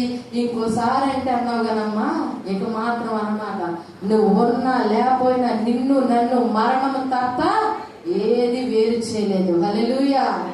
అని ఈ యొక్క రూత్ ఏం చేసిందంట? తన అత్త వెంబడే వెళ్ళిపోయింది. ఇక్కడ మనం చూసినట్లయితే రూతు అనుకున్న విషయం ఏంటంటే, నేను వివాహం చేసుకుని పిల్లలను కంటం అనేది జరగని పరిస్థితి. అదేదో వెలవరాలైన వృద్ధాప్యంలో ఉన్న నా అత్తగారికి నేను పని చేసి పెడితే, తనకు పరిచయం చేసి పెడితే, ఇదిగో నేను ఎప్పుడు కూడా ఎలా ఉంటానంట? పేరు ప్రఖ్యాతులు కలిగిన దానిగానే ఉంటాను. హల్లెలూయా. ఇప్పుడు వరకు నేనున్న దేశము శపితకరముగా ఉన్నదేమో, నా అత్తతో పాటు నా అత్త చెప్తుంది కదా, ఇశ్రాయేలు దేవుడు గొప్పవాడు, ఆయన మాట విన్న ప్రజలు ఎన్నటికీ దారి తప్పరు, ఆయన మాట అవునంటే అవును కాదంటే కాదని ఇన్ని చెప్పిన మాట తెలుసుకొని మళ్ళీ బెత్లెహేంకి వెళ్తుంది కదా. మరి ఇన్ని విన్న నేను కూడా ఏం చేయాలి? నా అత్త వెంట నేను బెత్లెహేంకి వెళ్ళాలి. ఇప్పటి వరకు నేను సమృద్ధిని చూడలేదేమో, కానీ దేవుడు నా ద్వారం అక్కడ తెరుస్తాడేమో. హల్లెలూయా. తెరిచాడా లేదా? బోయాజుని కలగ చేస్తాడు. పరిగి వేరుకోవడానికి వెళ్ళిన రూత్ విషయంలో దేవుడు బోయాజును పరిచయం చేశాడు. ఆ బోయాజు దగ్గర నుండి యేసుక్రీస్తు వంశావళి వచ్చింది. హల్లెలూయా. ఇది కాదండి ఆశీర్వాదం. గుర్తు శపించబడిన దేశంలో నుండి, విగ్రహారాధనకు చెందిన ఆ యొక్క దేశంలో నుండి మోయాబీలంతా విగ్రహారాధికులు అయినప్పటికీ కూడా నయోమి యొక్క మాటను బట్టి రూత్ ఏం చేసిందంట? దీవెనకరముగా మార్చబడింది. ఈ రోజు నేను స్పష్టంగా చెప్పగలనండి, అత్త కోడలకి ఈ రోజులో ఏముంటుంది? వైరం ఉంటుంది. ఆ వైరం ఎందుకు కలుగుతుందంటే, ఒక కుమారుడికి కుమార్తెకి వాళ్ళ యొక్క జీవితంలో సంసారంలో సుఖభోగ భాగ్యాలు ఉండవలసిన వాళ్ళ జీవితము ఈ యొక్క అత్త అనే అహంకారం, ఏలుబడి ఆ అహంకారము, ధనాపేక్ష, స్వార్థము, ప్రతి ఒక్కటి కుటుంబాల్లో యజ్బేలు లాగా తయారైపోతున్నారు. హల్లెలూయా. కోడలు కూడా ఆ రీతిగా ఉండట్లేదు. అత్తని తల్లిలాగా రూతు చూసిందండి. హల్లెలూయా. అత్తని తల్లిలాగా చూసింది. ఈ వెధవరాలికి, ఈ వృద్ధాప్యంలో ఉన్నదానికి నేను ఏదో చేసుకొని పోయే కంటే ఏమి ఎదుట ఉండి యాకోబు భక్తుడు చెప్తున్న మాట ఏంటంటే, యాకోబు రాసిన పత్రిక 1:27 చూసినట్లయితే చూద్దామండి ఒక్కసారి. తండ్రి అయినా దేవుని ఎదుట పవిత్రమును నిష్కళంకమైన భక్తి ఏదనగా, దిక్కులేని పిల్లలను విధవరాండ్రను వారి ఇబ్బందుల్లో పరామర్శించుటయు, ఇహలోక మాలిన్యము తనకు అంటకుండా తను తాను కాపాడుకొనుటయే. హల్లెలూయా. ఏం చేయాలంట? తల్లిదండ్రులు లేని వారిని, విధవరాండ్లను, ఇంకా దిక్కులేని వారిని, ఇబ్బందుల్లో ఉన్న వారిని ఏం చేయాలంట? పరామర్శించాలి. రూతు చేసిందా? చేయలేదా? ఏం చేసింది? నిష్కళంకమైన భక్తిని కలిగి అవేం చేసిందంట? పరిచయం చేసింది. ఎవరికి? అత్తైన నయోమికి. కాబట్టి ఎప్పుడైతే తన అత్త వెంబడి వెళ్ళిందో, తన అత్త చూపించే మార్గము గుండా వెళ్ళిందో, ఇదిగో నా అత్త నమ్ముకున్న దేవుడు సమస్తాన్ని చేయగలిగిన వాడు. అక్కడ ఉన్న వాళ్ళందరూ కూడా నయోమిని చూసి దుఃఖపడుతున్నారంట. అదేవిధంగా రూతు తన యొక్క మోయాబు దేశం నుండి వస్తుండగా అనేక మంది దుఃఖపడ్డారంట. తన జీవించిన జీవితాన్ని చూసి, అరే ఎంత మంచి అమ్మాయి మన దేశాన్ని విడిచిపోతుందనని వారంతా ఏం చేశారంట? బాధపడ్డారు. ఇక్కడ నయోమి తన యొక్క స్వదేశానికి రాగానే తను చూసి ఏం చేశారంట? బాధపడ్డారంట. కానీ నయోమి జీవితము దుఃఖంతోనే ఉంది. ఎందుకని?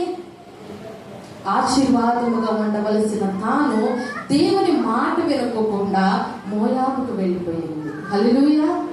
హల్లెలూయా. అప్పుడు ఆ సమయంలో నయోమి ఒక కోడలాగా ఉండొచ్చు, అనుకోవచ్చు కదా, మనం అనుకోవచ్చలేదు. తనకంటూ ఒక అత్త ఉంటది కదా.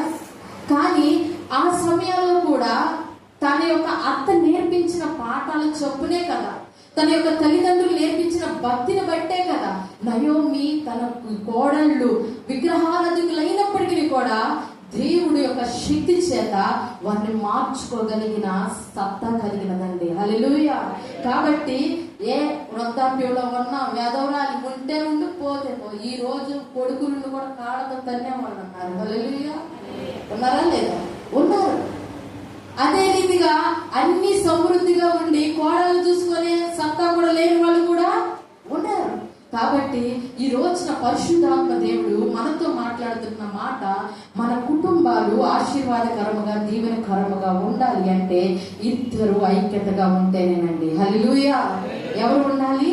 ఇద్దరు ఐక్యతగా. అత్త ప్లేస్ లోకి అమ్మ రావాలి, కోడలి ప్లేస్ లోకి కూతురు రావాలి. ఎప్పుడైతే కోడలు అత్తని తల్లి అనుకుంటుందో, అత్త కోడల్ని కూతురు అనుకుంటుందో, వాళ్ళ కుటుంబాలు దీవెనకరంగానే ఉంటాయి. హల్లెలూయా.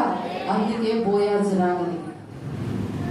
ఇదే సిచ్యువేషన్ లో వారు ఉండలేదు అనుకోండి, ఈ పరిశుద్ధ గ్రంథంలోకి వాళ్ళు ఎక్కుంటారా? చెప్పండి, ఎక్కి ఉండరు. కాబట్టి దేవుడు స్పష్టంగా మనతో మాట్లాడుతుంది. మనం ఎలా ఉండాలంటే నిష్కళంకమైన భక్తి కలిగి మనం ఉండాలి. హల్లెలూయా. హల్లెలూయా. మనలో ఏ ఒక్క ఏలుబడి మన మీదకి వచ్చినప్పటికీ కూడా ఆ ఏలుబడి మనం చేస్తున్నప్పుడు నీవుగా అక్కడ చేసేది, నీలో ఉన్న అపవాది నీ కుటుంబాన్ని చేరుకుతున్నాడు. హల్లెలూయా. ఫస్ట్ మన కుటుంబంలో నీకు శోధన వస్తుందంటే కారణం అపవాది నీ కుటుంబంలోనికి ఎంట్రన్స్ అయిపోయాడు. అపవాది నీ కుటుంబాన్ని పాడు చేయాలనుకుంటున్నాడు. అపవాది నీ దగ్గర ఉన్న వాటిని ప్రతి ఒక్కటి దొంగలించాలని చూస్తున్నాడు. నీ పేరునే కావచ్చు, నీ కుటుంబాన్ని కావచ్చు, నీ కలిగినదే కావచ్చు, నీ సస్యము కావచ్చు, ప్రతి ఒక్కటిని దోచుకోవడానికి అపవాది నీ కుటుంబంలోకి వచ్చేసాడు. హల్లెలూయా. కాబట్టి ఇక్కడ మనం చూసినట్లయితే రూతు కూడా అన్ని గ్రహించిన వ్యక్తి. నేను విడిచిపోయాననుకో ఒక కుటుంబానికి ఆప్యాయత ఉండదు, ఒక కుటుంబానికి ఒక కట్టడం ఉండదు అని గ్రహించి రూతు తన అత్త వెంబడి వెళ్ళిపోయిందండి. హల్లెలూయా. కాబట్టి పరిశుద్ధాత్మ దేవుడు మనతో మాట్లాడుతున్న మాట, మనము కూడా మన పూర్వస్థితి ఏ రీతిగా ఉండొచ్చు, కానీ ఎప్పుడైతే ఆయన మీద మనం ఆనుకొని ఆయన మాటలను మనం ఎప్పుడైతే వింటామో శపితమైన దానిలో నుండి కూడా రూత్ తన అత్త దానిలోనికి వచ్చి ఆశీర్వదించబడింది. హల్లెలూయా. ఈ రోజు మనం ఎక్కడి నుంచో రావచ్చు, ఏ దేశం వారమైనా అవ్వచ్చు, కానీ దేవుని మాటలు ఎప్పుడైతే నీ హృదయంలో పెట్టుకొని ముద్ర వేసుకుంటావో దేవుడు నిన్ను ఆశీర్వాదంలోనికి తీసుకువెళ్తాడు. హల్లెలూయా. కాబట్టి ఇక్కడ చూసినట్లయితే ఈ యొక్క నయోమి బెత్లెహేములోనికి వచ్చినప్పుడు దాన్ని పరలోక రాజ్యముగా మనం చూడొచ్చు. హల్లెలూయా. అక్కడ సమృద్ధి ఉంది. కోత సమయంలోనే వారు వచ్చారంట. వారి యొక్క స్థితిగతులు మార్చబడటానికి వారు ఆశీర్వదించబడి ముందు రావచ్చు కదా, తర్వాత రావచ్చు కదా, అయినా కూడా అదే సమయానికి ఎందుకు వచ్చారు? ఎప్పుడైతే దేవుని చిత్తంలో అదే సమయానికి నీవు వస్తావో దేవునికి తెలుసండి. కాలములు సమయంలో ఆయన వశంలో ఉన్నాయి. ఆ సమయానికి నువ్వు ఎప్పుడైతే వెళ్ళిపోతావో దేవుడు నిన్ను ఉన్నతమైన రాజ్యంలోనికి తీసుకువెళ్తాడు. హల్లెలూయా. హల్లెలూయా. కాబట్టి వీరు ఎవరి మాట విన్నారంట? దేవుని మాట విన్నారు. వీరు తప్పించబడ్డారు. ఎక్కడి నుండి? మోయాబులో ఉన్న అన్య దేవతల నుండి వీరు తప్పించబడ్డారు. నిజ రక్షకుడిని వారు తెలుసుకున్నారండి. తెలుసుకొని ప్రార్థించడం ప్రారంభించారు. హల్లెలూయా. హల్లెలూయా. మనము కూడా ఏం చేయాలి? ప్రార్థన చేయాలి. మన కుటుంబంలో స్తుతియాగము చేయాలి. మన కుటుంబంలో అంగలార్చాలి. కుటుంబ శోధనను మనము జయించాలి. అందుకనే రూతు కూడా దేవుని యొక్క మాటలను విని వేరొక వివాహం నేను చేసుకునే కంటే ఈ పరిచర్యలో నేను ముందుకు వెళ్ళడం నాకెంతో శ్రేష్ఠ కాదు. హల్లెలూయా. హల్లెలూయా. మనము కూడా సంఘములో ఏం చేయాలంట? ఏం చేయాలండి? పరిచర్య చేయాలి. కుటుంబంలో మనం ఏం చేయాలి? పరిచర్య చేయాలి. ఎక్కడ ఉన్న స్త్రీ యొక్క ప్రాధాన్యత ఏంటంటే పరిచర్య చేయడం. హల్లెలూయా. ఎప్పుడైతే పరిచర్యలు గుండా మనం వెళతామో మనకేం తెలుస్తాయి అంటే మంచి చెడులు తెలుస్తాయి. ఎక్కడ వేసిన గొంగళ అక్కడే అంటే ఏం వస్తుంది? వచ్చిద్దా? సోమర్తనం అలవాటు అయిపోతుంది, భక్తిహీనత వచ్చేస్తుంది, రోగాలు వచ్చేస్తాయి. వీటిని బట్టి మన శరీరాన్ని సుఖముగా ఉంచుకోవడానికి ప్రయత్నం చేస్తాం. అబ్రాములాగా మనం నడవలేము, నయోమిలాగా జీవించలేము. ఎన్ని కష్టాలు ఇబ్బందులు వచ్చిన నయోమి దేవుణ్ణి నమ్మిందండి. అప్పటి వరకు నయోమి పేరుకి అర్థము మధురం. హల్లెలూయా. ఎప్పుడైతే తన జీవితం దుఃఖంలోకి వెళ్ళిందో వాళ్ళంతా కూడా నయోమి నయోమి అంటే, అమ్మా ఇక నా జీవితం నయోమి లాగా ఏ మాత్రం లేదు, నా బ్రతుకంతా దుఃఖంతోనే ఉంది, అందుకని మారాని నన్ను పిలవండి. హల్లెలూయా. అంటే ఏంటి? చేదు. నా బ్రతుకు చేదైపోయింది, నా బ్రతుకు చీకటి అయిపోయింది, అంధకారము మధ్యలో నేను బ్రతుకుతున్నాను. ఇదిగో మనుషుల సంతోషం నాకు లేదు, ఎవరి జీవితంలో ఎన్ని భోగభాగ్యాలున్నా నా జీవితం అలాంటిది కాదమ్మా. నా కోడళ్ళ జీవితం కూడా అటువంటిది కాదు. నా కుటుంబం అంతా చిన్న భిన్నం అయిపోయింది, మేమంతా కూడా చిక్కుల్లో పడిపోయాము, మాలో ఏ మంచి కూడా లేదు. ఈ జీవము కలిగిన దేవుడు ఏం చేశాడు? దేవుడిని ఏం చేస్తుంది నయోమి? అప్పుడు వరకు ఏం చేసిందండి? ఆశీర్వాదముగా ఉన్న తన కుటుంబాన్ని దేవుడే ఇలా చేసాడు అనుకుంటుంది. ఎవరు? నయోమి. కానీ దేవుడు అలా చేస్తాడా? చెయ్యడు. తను ఓర్చుకుందండి. ఎవరు? నయోమి కన్నా రూతు ఎక్కువ ఓర్చుకుంది. హల్లెలూయా. హల్లెలూయా. రూతు ఎక్కువ ఓర్చుకుంది కాబట్టి తను ఎక్కడికి వెళ్ళిందంట? పనికత్తులతో కలిసి పనివారితో జతవారితో కలిసి ఎక్కడికి వెళ్ళిందంట? చేలో పరిగి వేరుకోవడానికి వెళ్ళింది. ఆ పరిగి వేరుకోవడానికి వెళ్ళిన ఆవిడ ఏం చేసిందంట? అక్కడ ఎవరున్నారు? బోయాజు ఉన్నాడు. ఎవరు ఈ అమ్మాయి? చాలా సుందరంగా ఉంది, చాలా అందముగా ఉంది. ఇక్కడ అమ్మాయి కాదే, ఇంత నెమ్మదిగా ఉంది, అసలు ఎవరు ఈవిడ అని ఏం చేశాడంట? ఆచూకీ తీశాడు. ఎవరు? బోయాజు. తర్వాత తెలుసుకున్నాడు ఎవరని? ఆమె మోయాబీరాలు. ఇదిగో నయోమి యొక్క కోడలు. అరే ఎంత తక్కువగా ఉండి అని అందరూ కోసుకొని వాటిల్లో పరిగి వేరుకుంటుంది కదా ఈవిడ అని ఏం చేశాడంట? భత్యాన్ని ఇచ్చాడంట. హల్లెలూయా. పనిమిచ్చాడు. హల్లెలూయా. కాబట్టి నువ్వు ఎక్కడైతే తగ్గించుకొని వేరుకుంటావో, ఎక్కడైతే తగ్గించుకొని ఓర్చుకుంటావో, దేవుడు ఏం చేస్తాడంట? ఏం చేస్తాడు? అక్కడ నీ కోసం ఒక మనిషిని నిలబెడతాడు. హల్లెలూయా. అప్పుడు ఆ మనిషి దగ్గర నుండి జీవం నీలోనికి వస్తుంది. ఆమేన్. ఆ జీవమే నిన్ను మరణము నుండి తప్పిస్తుంది. హల్లెలూయా. హల్లెలూయా. అప్పుడు వరకు చేదుగా ఉన్న వారి జీవితాలు బోయాజు లాంటి క్రీస్తు రాగానే వారి బ్రతుకులు ఎలా అయిపోయినాయంట? మళ్ళీ మధురముగా అయిపోయింది. హల్లెలూయా. ఇప్పుడు నువ్వు దుఃఖముతో ఉన్నావా? వ్యాధులతో ఉన్నావా? బాధలతో ఉన్నావా? అబ్రహాములాగా నువ్వు తెగించి ముందుకు రా. అబ్రహాములాగా సమస్తాన్ని విడిచిపెట్టి దేవుని కోసమే బ్రతుకు. రూతులాగా దేవుని కోసమే, మరి తన అత్త కోసమని తన జనాంగము కోసం నిలబడిన రూతుని దేవుడు అవమానపరుచుకున్నాడు. దేవుడు చూపించిన ప్రాంతానికి రూతు కూడా వచ్చేసింది. దేవుడు పిలిచిన ప్రాంతానికి అబ్రాము కూడా వచ్చేసారు. వారి ఇరువురు జీవితాలు ఎలా ఉన్నాయండి? దేవునికరమైన దేశంలో ఉన్నాయి. హల్లెలూయా. అబ్రాము కనానులో చేర్చబడ్డాడు. రూతు ఎక్కడుందండి? బెత్లెహేములో. ఈ రోజు నువ్వు ఎక్కడున్నావు? ఈ లోక పయనంలో చీకట్ల మధ్య, అంధకారం మధ్య, రోగాల మధ్య, వ్యసనాల మధ్య, అవమానాల మధ్య, పరిస్థితుల మధ్య చిక్కువిక్కులైపోతూ చిన్న భిన్నమైపోతూ నువ్వు జీవిస్తున్నావేమో. కానీ దేవుడు స్పష్టముగా నీతో మాట్లాడుతున్న మాట ఏంటండి? దేవుడు స్పష్టంగా మాట్లాడుతున్న మాట ఏం మాట చెప్తారా? ఏ మాట మాట్లాడుతున్నా? ఇక్కడ దేశాన్ని కాదు, ఇక్కడ ఉన్న ప్రజలను కాదు, ఇక్కడ ఉన్న వారిని కాదు నువ్వు వెంబడించవలసింది. నువ్వెవరిని? పరమందున్న వారిని వెంబడించాలి. నిత్య రాజ్యానికి మీరు వారసులు కావాలి. హల్లెలూయా. కాబట్టి నువ్వు ఎక్కడి నుండి ఎక్కడికి వెళ్తున్నావు? ఎక్కడి నుండి ఎక్కడికి వెళ్తారు? చెప్పండి. ఎక్కడి నుండి మనం ఎక్కడికి వెళ్తున్నాం? మరణము నుండి జీవంలోనికి మనము వెళ్తున్నాం. ఎవరెవరు వెళ్ళారండి? ఇంకొకటి రూతు. హల్లెలూయా. కాబట్టి మనము కూడా ఏం చేయాలి? పరిచర్య చేయాలి. ఎదుటి వారిని ప్రేమించాలి. తప్పుగా ఉన్న వారిని తప్పు చూపు చూడాలా? ఏం చేయాలి? పరామర్శించాలి, ఓదార్చాలి, ధైర్యం చెప్పాలి. నీకు కలిగిన సహాయం నువ్వు చేయాలి. హల్లెలూయా. హల్లెలూయా. కాబట్టి ఈ రీతిగా ఎవరైతే చేస్తారో వారి జీవితాలు ఎలా ఉంటాయండి? ఆశీర్వదించబడతారు. ఒక వ్యక్తి ఆకలి దప్పుకులతో అక్కడ కూర్చొని ఉంటాడండి. నువ్వు చక్కగా అన్ని తినుకుంటా వెళ్ళిపోతావు, అవునా? నేను ఒక వీడియో చూసా, అయ్యగారు చూస్తుంటేనే చూసా పక్కనుండి. ఆయన ఏం చేస్తున్నాడంటే, ఒక కాలేజీలోనే ఒక పరిచయం చేస్తున్నాడు. ఏం చేస్తున్నాడంటే డోర్లు తుడుచుకోవడం, మాపేయడము, ఇవన్నీ చేస్తున్నాడు. ఆయన రోజు తను ఆకలి నింపుకోవడం చాలా ఇబ్బందిగా ఉంటుంది.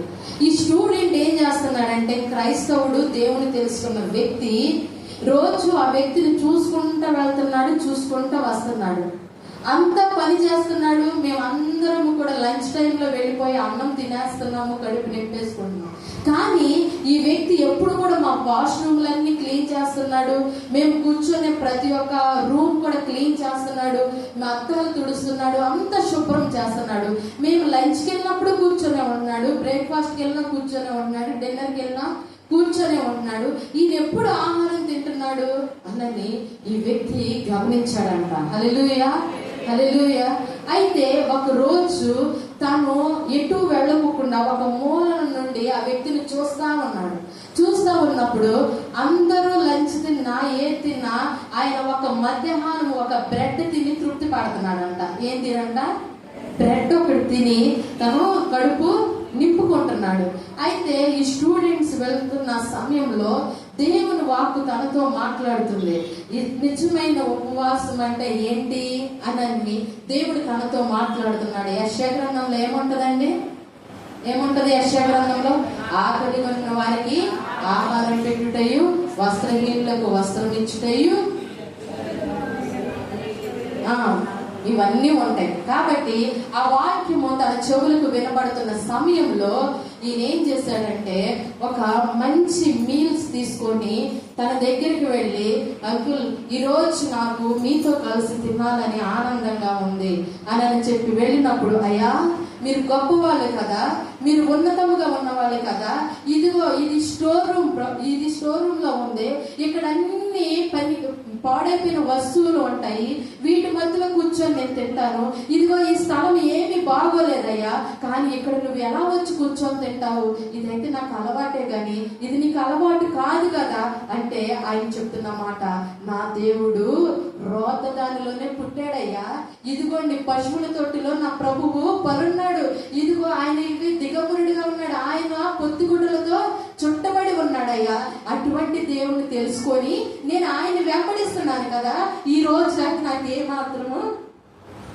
రోతగా ఉండదు, పాడైపోయినట్లుగా ఉండదు, ఇది ఎప్పుడు కూడా శాశ్వతమైనదే, దీనిలో నేను తగ్గించుకోకపోతే నా దేవుని నేను ఎలా వెంబడించినట్లు అని ఆ వ్యక్తి అంట తనకు చెప్తున్న మాటలను బట్టి ఆ వ్యక్తి అతనితో పాటు కలిసి తింటున్న సమయంలో చాలా స్ఫూర్తిని పొందాడంట. హల్లెలూయా, చాలా ఆనందాన్ని. ఇదిగో నేను ఇంత పనికిరాని స్థలంలో ఉన్న ఒక వ్యక్తి ద్వారా దేవుడు నాకు ధైర్యాన్ని నింపాడని ప్రతిరోజు అంట అందరి కలిసి మరి ఒక లంచ్ ప్రిపేర్ చేస్తున్న ఆ యొక్క స్థలంలోనికి వెళ్ళి మంచిగా పరిశుభ్రంగా ఉన్న వాతావరణంలోనికి వెళ్ళి తింటే ఈ యవనస్తుడు మాత్రం అంట ఆ వ్యక్తి దగ్గరికి వెళ్ళి ఆ యొక్క స్టోర్ రూమ్ లోని వాసన కంపు కొడుతున్న స్థలంలోనే కూర్చొని అతనితో పాటు ఆహారం తింటున్నాడంట. హల్లెలూయా, హల్లెలూయా.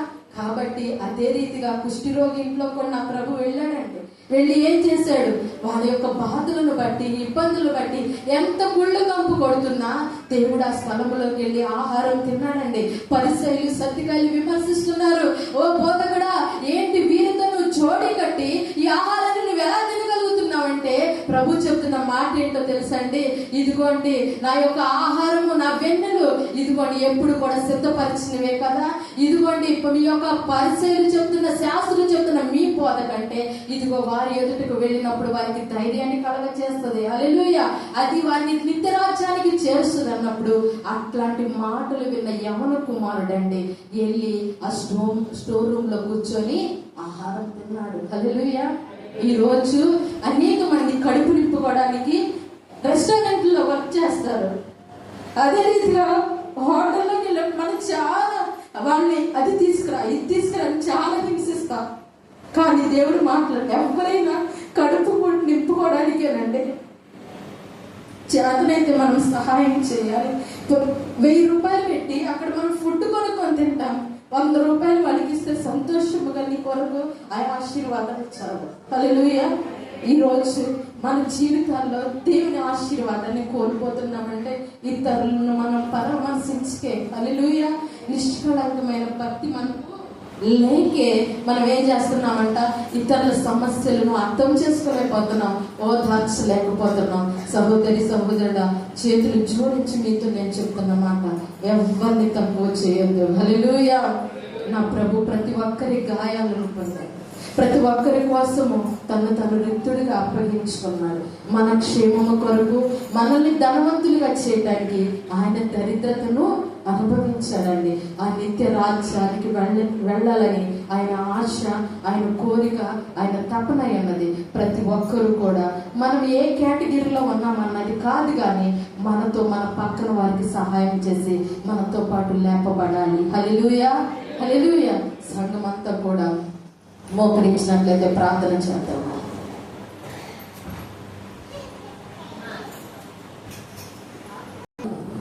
ఇప్పుడు వరకు నాశనమైన వాటిలో నేను ఉన్నాను, శుభితమైన వాటిల్లో నేను ఉన్నాను.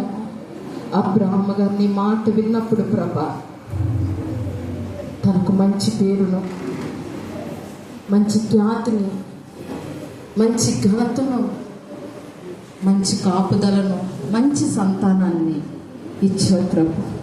నా జీవితము నీకు తెలుసు, నా పరిస్థితులన్నీ నీకు తెలుసయ్యా. అవమానాల మధ్య, దుఃఖాల మధ్య, అసంతృప్తితో, నిష్ప్రయోజనముగా ఈ లోక మాలిన్యంలో నేను బ్రతుకుతున్నాను ప్రభా. ఇదిగోండయ్యా, నాకు సహాయం చేసేవాడికి నీవే. నా యొక్క పరిస్థితులను బట్టి ఇదిగోండి, అనాథలుగా ఉన్న వారికి చేయూతనివ్వలేకపోతున్నాను, విధవరాళ్ళ పక్షాన పరిచయం చేయలేకపోతున్నానేమో, ఇదిగోండి వ్యాధుల్లో బాధల్లో ఉన్న వారి కొరకు ప్రార్థించలేకపోతున్నానేమో.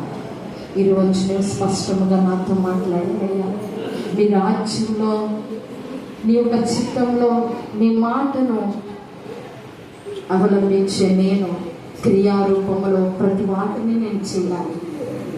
ఇదిగోండి ప్రతి విషయంలో నీ కృపను నాకు తోడుగా ఉంచండి, నాకు సహాయం చేయండి.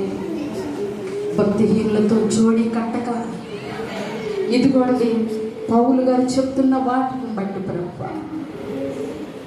ప్రతి ఒక్క పోకిరితనమును, ప్రతి ఒక్క ఇచ్చలను అమర్యాదకరముగా అవిశ్వాసులతో నేను జోడి కట్టుకోకుండా, అయ్యా నీ పాత్రగా నేను మలచబడి, ఇదిగోండి నీ పాత్రగా నేను వాడబడి, నీ పాత్రగా జీవించే శక్తిని నాకు ఇవ్వండి.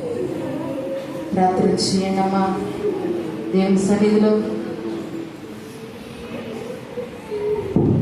వినయముగా సేవితుమా ధన్యుడవై దీనుడవై, వినయముగా సేవితుమా ధన్యుడవై.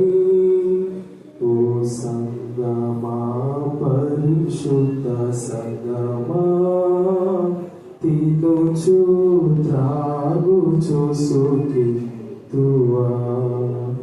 ఓ సంగమా, పరిశుద్ధ సంగమా, తినుచు త్రాగుచు సుఖితువా. కన్నులనేతి పైరుల చూడు, కోయగలేవరు. ఓ సంగమా, పరిశుద్ధ సంగమా, తినుచు త్రాగుచు సుఖితువా. ఓ సంగమా, పరిశుద్ధ సంగమా, తినుచు త్రాగుచు సుఖితువా.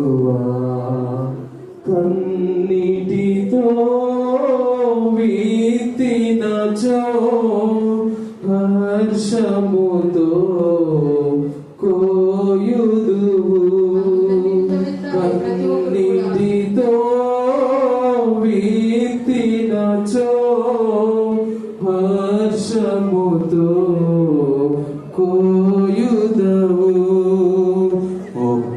ఓ యువకుడా ఓ యువతి తినుచు త్రాగుచు సుఖింతువా.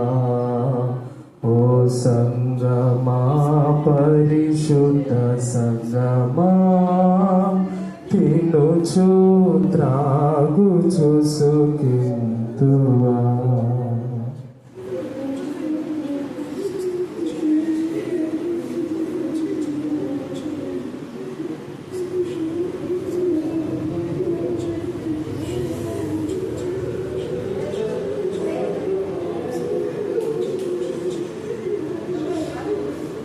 శుద్ధ మహోన్నతమైన దేవ, ఓర్పుతో సహనంతో జయించి నీ రాజ్యానికి వెళ్ళేవారిగా మేము ఉండటానికి సహాయం దయచేయమని అడుగుతాం. నీ బిడ్డలు చేసిన ప్రార్థన మొర విన్న దేవుడు ప్రభా, సకాలంలో ప్రతిఫలమును దయచేసి అయ్యా నీ పాత్రగా వాడుకొనమని విన్న మాటలను బట్టి ప్రభా ప్రతి ఒక్క జీవితాలు ఆశీర్వాదకరముగా మీరు ఉంచున్నారు. మా ప్రాణ ఆత్మ శరీరాన్ని చేతిలో పెడుతూ యేసు నామమున ప్రార్థిస్తున్నాం తండ్రి. ఆమేన్.